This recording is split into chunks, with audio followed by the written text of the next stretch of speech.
여러분, 구정이 지나고 열흘 가는 이제 알려드리는 이 행동은 절대 하지 마세요. 이것을 하시면 올 한 해 여러분에게 마땅히 와야 할 그 운이 오지 못하게 되며 한 해 내내 여러분에게 힘듦이 지속되게 된다는 것 꼭 아셨으면 합니다. 여러분 안녕하세요, 이정재입니다.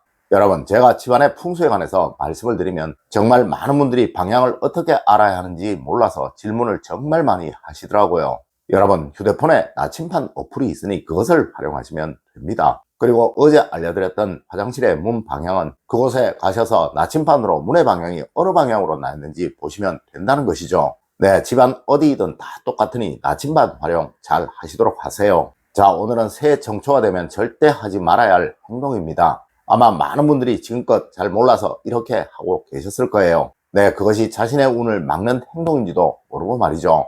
여러분, 이제 구정이 얼마 남지 않았습니다. 구정이 지나고 나서 열흘 동안은 절대로 이러한 행동 하지 마십시오. 첫 번째로 여러분, 구정 전에 무엇보다 창문 청소는 꼭 하십시오. 올해 돈복입니다. 여러분, 올해는 구정이 되기 전에 꼭 창문 청소는 하십시오. 이곳은 올 한 해 여러분의 가정으로 운과 복이 들어올 장소입니다. 물론 운과 복이 들어오는 장소는 매년 약간씩 달라서 항상 이 장소를 알고 새해맞이를 해야 하지만 실제로 여러분들 중 그 누구라도 이 혈처를 제대로 아시는 분은 없을 거예요. 네, 원래는 창문이 여러분의 가정으로 운과 복이 들어오는 혈처입니다. 하여 과거 우리 조상님들은 간목의 해에는 반드시 문창호지를 새 것으로 교체를 하셨던 거예요. 두 번째로 여러분, 새해에는 새 음식을 드시는 것입니다. 여러분, 과거 우리 조상님들은 설 전에는 김치도 꺼내지 않으셨습니다. 네, 행여 다 먹지 못해 버리게 될까 싶어 그러하셨던 것이죠. 여러분, 새해 전에 드시던 음식은 새해에 다시 드시는 것이 아니에요. 여러분, 이번 달 9일날 반찬, 음식물 다 정리를 하시고 새해에는 새 음식을 꺼내어 드시도록 하십시오. 물론 이는 새로 시작한다는 의미를 담은 것이지만 실제로 풍수에서는 먹는 것을 아주 중요하게 생각을 합니다. 네, 이것이 식복, 즉 재물복을 관리하는 방법이라고 여겨서 그러한 거예요. 여러분, 이제 설날이 며칠 남지 않았죠? 네, 꼭 음식, 반찬 관리 잘 하세요. 그것이 올 한 해 여러분의 식복임을 꼭 명심하시고요. 세 번째로 여러분, 새해는 뭐든 버리지 않는 것이 원칙입니다. 여러분, 혹시 버리실 것이 있으시면 새해가 오기 전에 버리시는 것이 원칙이에요. 네, 절대 새해 정초에는 뭐든 버리지 않는 것이 풍수학에서의 원칙이라는 것이죠. 물론 음식물이나 매일 나오는 쓰레기야 버려야겠지만 이건 말고 옷을 버린다든가 가구를 버린다든가 하는 일은 없어야 한다는 것이죠. 여러분, 새해는 뭐든 들어와야 하는 것이지 나가는 것이 있어서는 안 되는 거예요. 네 번째로 여러분, 꿈 이야기는 절대 정초에 하는 것이 아닙니다. 여러분, 얼마 전에 제가 올해를 시작하면서 꿈 이야기는 새해에 하는 것이 아니라고 말씀을 드린 적이 있었죠. 네, 새해를 시작하는 기준이 우리는 구정이기에 원칙은 구정이 지나고 열흘 가는 꿈 이야기를 하는 것이 아니라는 것이죠. 여러분, 아무리 좋은 꿈이든 나쁜 꿈이든 절대 이 기간에는 꿈 이야기 하지 마세요. 네, 대부분의 분들이 잘 모르시지만 사실 새해 정초에 꾸는 꿈은 대부분 현몽일 가능성이 많으며 이것은 다시 말해 원래 여러분의 기운의 변화를 미리 암시하는 것일 가능성이 아주 많다는 거예요. 네, 좋은 꿈이면 꿈 이야기를 하면 이것이 도망갈 가능성이 아주 많습니다. 물론 나쁜 꿈이면 말아도 상관이 없지만 여러분은 좋은 꿈과 나쁜 꿈을 절대 구분을 못 하십니다. 맞습니다. 비록 나쁜 꿈이라도 정초가 지나고 말아도 충분하다는 것이죠. 하여 우리의 고서적에 보면 정초에 꾸는 꿈에 관한 이야기가 아주 많은 것입니다. 여러분, 무슨 꿈을 꾸시든 정초가 지나고 나서 이야기를 하세요. 그래야 올 한 해 여러분의 모든 운들이 이상이 없게 됩니다.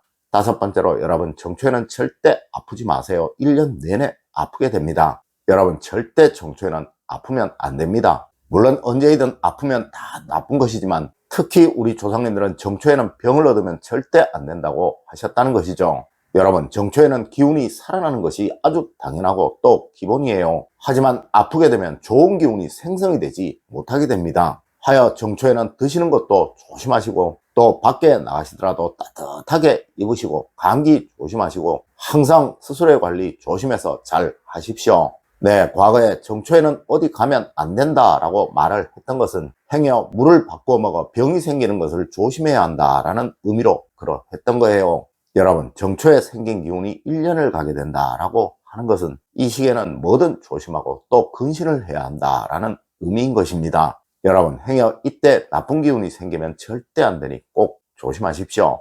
여섯 번째로 여러분 정초에는 절대 기죽이는 소리 하지 마십시오. 아마 여러분들 어리실 적 정초에는 야단치면 안 된다라고 했던 말 들어보셨을 거예요. 네, 정초에 잔소리를 하게 되면 1년 내내 하게 된다라는 말은 절대 허튼 말이 아니라는 것이죠. 여러분, 제가 앞서 정초에 생긴 기운이 1년을 가게 된다라고 말씀을 드렸죠. 네, 이 정초에는 무조건 누구라도 기를 살려주어야 하는 것이지 꺾어서는 안 되는 거예요. 행여 이렇게 되면 한 해 내내 기가 죽어 살게 되고 그 사람의 번영운이나 성취운은 절대 살아나지를 못하게 됩니다. 맞습니다. 하여 과거 우리 조상님들은 정초에는 야단치면 안 된다라고 말을 하셨던 것입니다. 여러분, 항상 좋은 소리만 하시고 즐거운 소리만 하시고 배우자이든 자녀들이든 항상 기가 살아날 수 있는 말만 하십시오. 네, 그래야 한 해 내내 그분들이 하시는 모든 일들에서 원활함이 생기게 됩니다. 일곱 번째로 여러분 정초에는 정말 돈 관리 잘하세요.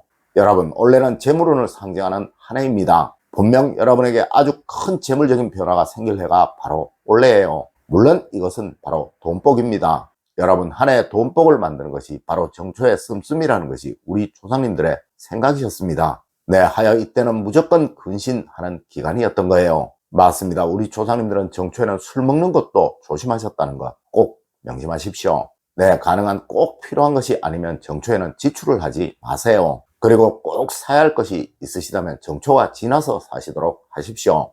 여덟 번째로 여러분 정초에는 뭐든 남 주는 것, 또 남 빌려주는 것이 아닙니다. 여러분 절대 정초에는 남에게 뭐든 주거나 빌려주는 것이 아니에요. 이것은 한 해의 인복을 만드는 행위이고 이 인복을 통해 한 해 동안 여러분의 번영운과 성취운이 만들어지게 된다는 것이 우리 동양학에서의 생각입니다. 아홉 번째로 여러분 올 정초에는 가족들을 위한 양말을 하나씩 새로 사십시오.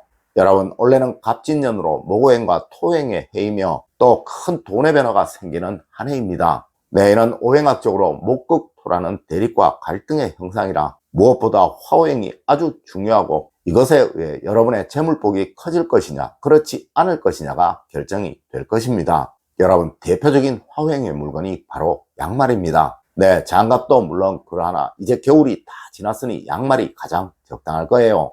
여러분 올 설에는 꼭 사랑하는 가족들의 양말을 하나 새로 장만을 하십시오. 열 번째로 여러분 정초에는 절대 다투지 마십시오. 여러분 정초에는 항상 좋은 기운만 있어야 합니다. 특히 올해는 대립과 갈등의 해이라 반드시 화합과 뭉침이 중요하다는 것이죠. 여러분 올 정초에는 절대 가족 간에 대립하지 마시고 갈등하지 마시고 또 반목하지 마십시오. 네, 이는 여러분에게 올 한 해 모든 좋은 운을 다 앗아갈 가장 안 좋은 행동입니다. 여러분 항상 사랑의 언어, 행복의 언어만 올 정초 여러분의 입에서 나올 수 있도록 노력을 하십시오. 분명 여러분의 올 한 해는 아주 밝을 것이며 또 이런 여러분은 올해를 상징하는 모든 재물복을 다 얻게 되실 것입니다. 늘 올바른 학문과 올바른 지식을 여러분들께 전하도록 노력하겠습니다. 여러분 긴 시간 감사드립니다. 감사합니다.